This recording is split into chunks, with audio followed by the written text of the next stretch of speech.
Okay, today we are reviewing the mini vintage camera.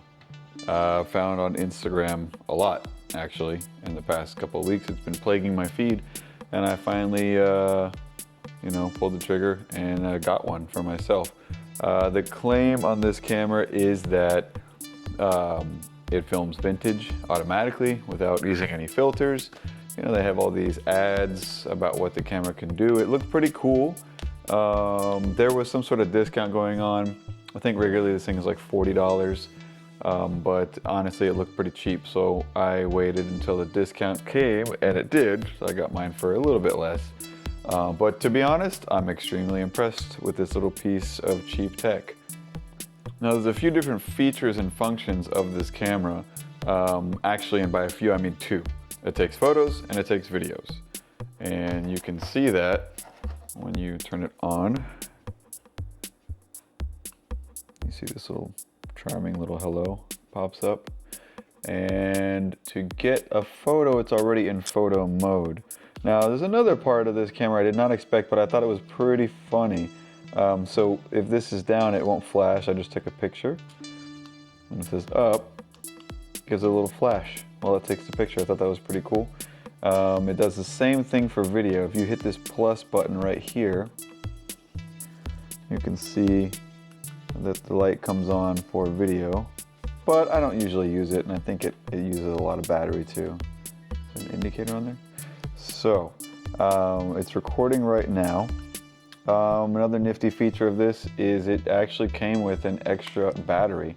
So this is not part of it. Well, it is part of it. It's an external battery that is made to look like, you know, a big DSLR battery. That was pretty cute. Here we have the USB-C, which I very much appreciate. USB-C is good, always good. And then we have the SD card reader here, or not reader, but SD card input here. I don't know what size it'll take. I don't know if it matters since it shoots vintage, but you could put a 64 gigabyte card in there and be set for quite some time, I'm guessing. Anyways, I'm just taking it out. Oops, I bumped the camera there. Taking it out today. I'll show you some follow-throughs from the menu. So if I press this plus button, there's a plus and a minus button on the side, and then a shutter button on the top that activates. And if you long press that button, it turns it on and off. And if you press it once, it activates whatever mode you're in, takes a photo, takes a video, and then stops the video as well. If you press the plus button, it goes up into what you just recorded. And if you click the shutter button, it plays what you just recorded. Pretty nifty stuff. I just think this little LCD screen is really cool. They did a good job. I mean, everything on this camera is cheap, but it's really fun, to be honest. In my opinion, it gets that nostalgic vintage look like down.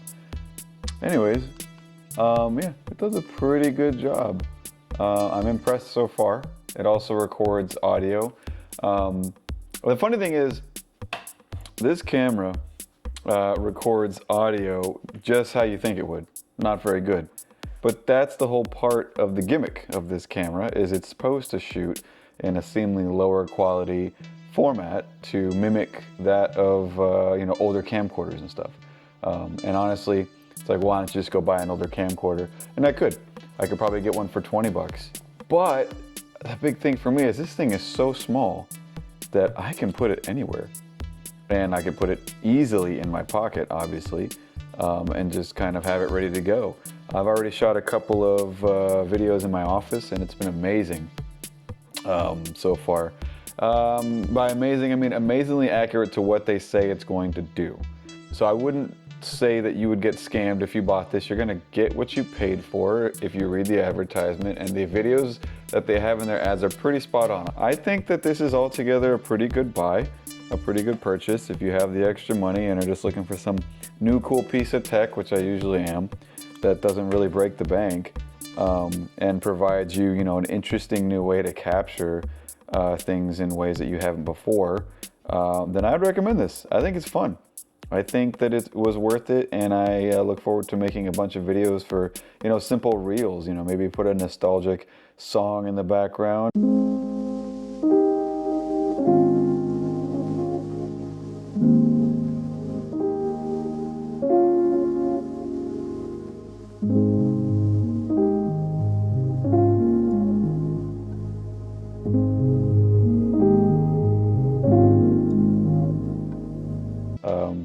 having this around is a blast so far.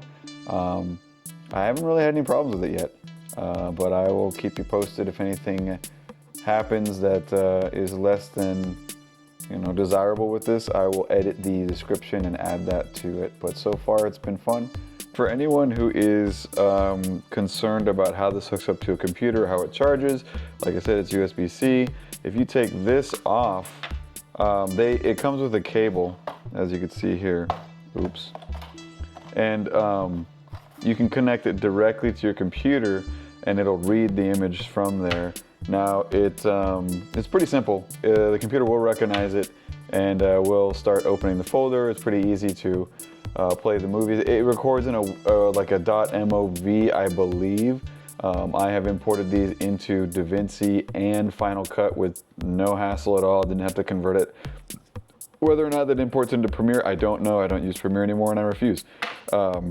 So if you're concerned about whether this will easily go into an editing program, it will. I would recommend this, the Mini Nostalgia, wait, I'm sorry, what is this thing called again? The Mini Vintage Camera, Mini Vintage Camera. I'll put it up on the screen, on the title. All right. Focus, there we go.